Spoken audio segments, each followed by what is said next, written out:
আফগান শিশুদের সেবা দিচ্ছে বাংলাদেশি চিকিৎসক দল।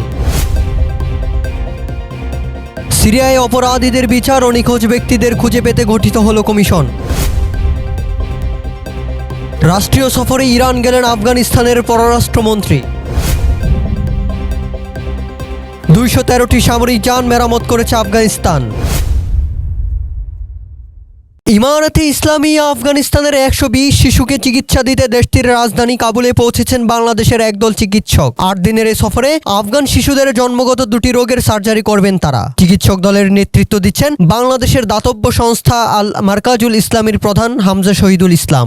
আফগানিস্তানের রেড ক্রিসেন্ট সোসাইটির আমন্ত্রণে কাবুলে গিয়েছে চিকিৎসক দলটি। রবিবার কাবুলে অবস্থিত আফগান রেড ক্রিসেন্ট সোসাইটির কেন্দ্রীয় হাসপাতালে বিনামূল্যে চিকিৎসা ও অস্ত্রোপচার কর্মসূচি উদ্বোধন অনুষ্ঠিত হয়। সংবাদ সম্মেলনে শহীদুল ইসলাম বলেন, ইনশাআল্লাহ ভবিষ্যতে আমরা আরও একটি ক্যাম্প স্থাপন করার পরিকল্পনা করছি। এতে 1000 রোগীকে চিকিৎসা দেওয়া হবে। আমরা আফগান রেড ক্রিসেন্ট সোসাইটির সহযোগিতায় হৃদরোগের সার্জারিও করার ইচ্ছা পোষণ করছি। আফগান রেড ক্রিসেন্ট সোসাইটির মুখপাত্র মুদাসসির হামরাজ বলেন, আমাদের লক্ষ্য হচ্ছে 120 রোগীর অপারেশন করা এবং তারা প্রতিদিন 10 থেকে 13 জন রোগীর সার্জারি করার লক্ষ্যে কাজ করছেন। উল্লেখ্য, এই চিকিৎসক দলটি গত বছরেও চিকিৎসার উদ্দেশ্যে আফগানিস্তান সফর করেছিলেন। সেই সফরে 85 জন শিশুর সফলভাবে অস্ত্রোপচার করেন তারা।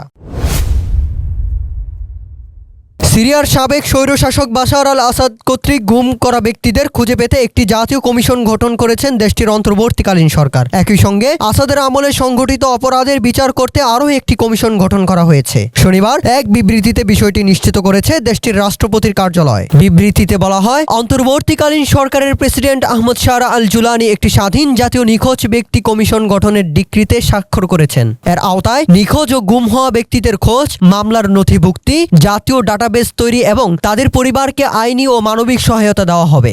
বিবৃতিতে আরো বলা হয়, ট্রানজিশন ন্যায় বিচার কমিশন নামে গঠিত অপর কমিশনের কাজ হলো পুরনো শাসনের গুরুতর অপরাধের শত উদ্ঘাটন, দায়ীদের জবাবদিহি, ক্ষতিগ্রস্তদের ক্ষতিপূরণ এবং পুনরাবৃত্তি রোধের নীতি প্রতিষ্ঠায় কাজ করা, আইনের শাসন প্রতিষ্ঠা, ভুক্তভোগীদের অধিকার নিশ্চিতকরণ এবং জাতীয় পুনর্মিলনের জন্য ট্রানজিশন ল গুরুত্বপূর্ণ। উভয় কমিশন আর্থিক ও প্রশাসনিক স্বাধীনতা পাবে এবং তারা সিরিয়ায় কাজ করবে। দ্বিপাক্ষিক সম্পর্ক জোরদারের লক্ষ্যে একটি প্রতিনিধি দল নিয়ে ইরানে পৌঁছেছেন ইমারতে ইসলামিয়া আফগানিস্তানের পররাষ্ট্রমন্ত্রী মাওলানা আমির খান মুত্তাকি। এই সফরে তার সাথে রয়েছেন আফগানিস্তানের ডেপুটি অর্থমন্ত্রী ডক্টর আব্দুল লতিফ নাজারি। উভয় তেহরানের ডায়ালগ ফোরাম ও দেশটির উচ্চ পর্যায়ের নেতাদের সাথে বৈঠক করবেন। ইরান সরকারের আমন্ত্রণে শনিবার তেহরান পৌঁছান এই দুই নেতা। আফগান পররাষ্ট্র মন্ত্রণালয়ের জনসংযোগ বিভাগের প্রধান জিয়া আহমদ তাকাল বলেন, পররাষ্ট্রমন্ত্রীকে সঙ্গে নিয়ে যে প্রতিনিধি দলটি তেহরান ডায়ালগ ফোরামে অংশগ্রহণ করবে তাদের মধ্যে ডক্টর আব্দুল লতিফ নাজারি, অর্থনীতি মন্ত্রণালয়ের উপমন্ত্রীরাও রয়েছেন। তারা ইরানি কর্মকর্তাদের সঙ্গে দ্বিপাক্ষিক সম্পর্ক নিয়ে আলোচনা করবেন। উল্লেখ্য, বর্তমানে আফগান অভিবাসীদের ইরান থেকে বহিষ্কার, ট্রানজিট ইস্যু এবং পানির অধিকার কাবুল তেহরান সম্পর্কের সবচেয়ে গুরুত্বপূর্ণ বিষয়গুলোর মধ্যে রয়েছে। গত 10 মাসে 213টি সামরিক যানবাহন মেরামত করেছে ইমারতে ইসলামিয়া আফগানিস্তানের প্রযুক্তিবিদরা। 207 আল ফারুক কোরের 3য় ব্রিগেডের প্রযুক্তি কর্মীদের দক্ষতায় এই যানবাহনগুলো পুনরায় ব্যবহারের উপযোগী হয়েছে। রবিবার আফগানিস্তানের প্রতিরক্ষা মন্ত্রণালয় এক এক্স বার্তায় এই বিষয়টি জানিয়েছে।